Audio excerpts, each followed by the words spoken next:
Revelation 4903. From the 24th of May 1950. Characteristics of the right servants of God.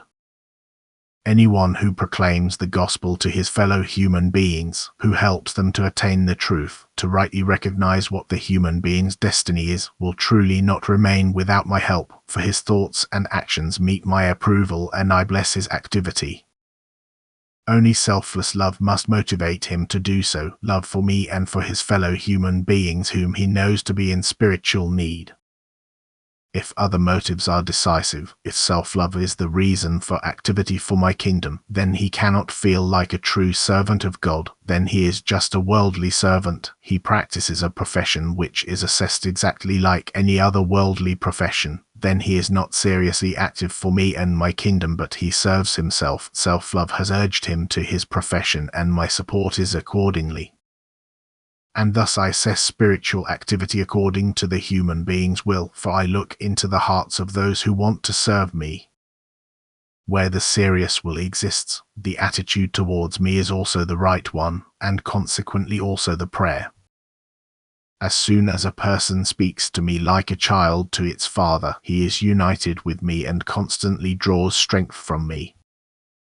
And then the desire will awaken in him to communicate with his fellow human being. He will want to use and distribute the strength. He will want to pass on the knowledge he receives from me, and thus he will become my servant of his own accord because he recognizes my will and wants to fulfill it.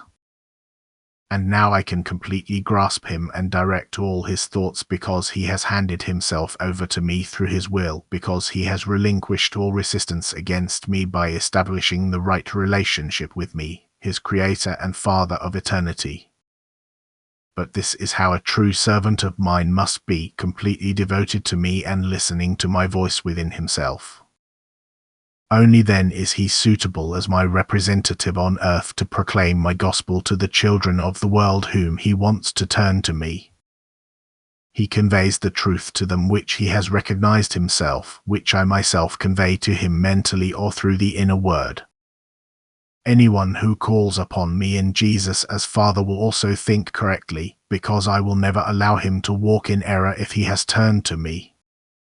For as soon as he strives towards me, the spell is also broken, the former fall into the abyss and its consequences are atoned for and finally forgiven through conscious striving towards me. My love has lifted up the fallen being because it no longer found resistance, and the being is again in fullest realization of truth and therefore also able to proclaim the truth to fellow human beings, whom he now wants to put into the same state to recognize the Father in me and to serve me. These are my true servants whom I bless and always and constantly assist if love for their fellow human beings impels them to work for me on earth. And I will give them strength to work so that the spiritual hardship will be reduced in those who are of good will. Amen.